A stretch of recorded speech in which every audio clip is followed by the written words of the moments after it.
आज ठाणे आणि चिपळूणमध्ये मराठा क्रांती मोर्चा काढण्यात आला, तर तिकडे जळगावात खुद्द मुख्यमंत्री देवेंद्र फडणवीस यांना निवेदन देण्यात आलंय मोर्चाचं।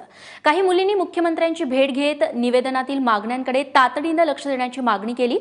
कोपर्डीच्या आरोपींना लवकरात लवकर फाशी द्या, तसंच मराठा समाजाला आरक्षण आणि अॅट्रॉसिटी कायद्यात बदल करण्याची मागणी यावेळी या निवेदनात करण्यात आली।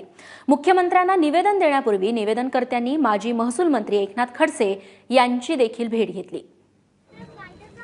नाशिकच्या घटनेनंतर तळेगावनंतर आता संयम सुटत चाललेला आहे, तर सरकार पुढे काही झालं, कुठलीही गोष्ट घडली तर सरकार याला जबाबदार राहील। 8 दिवसाच्या आत आम्हाला फायनल जो डिसिजन आहे तो पाहिजे आहे। सरकारचं डोकं नक्की शांत आहे का या बाबतीत, की ते इतके दिरंगाई का करत आहे?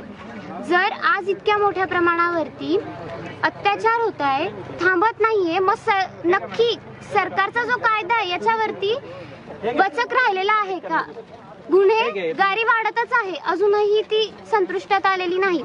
तर ही आमची प्रमुख मागणी आहे की लवकरात लवकर फास्ट ट्रॅक कोर्टची निर्मिती व्हावी आणि निर्भया पथकाची जी जलद गती ती मोठ्या प्रमाणावरती व्हावी आणि महिलांच्या सुरक्षिततेबाबतीत जितके जास्तीत जास्त निर्णय शहरी भागात घेतले जातील तितक्याच प्रमाणावरती ग्रामीण भागातही घेण्यात यावे।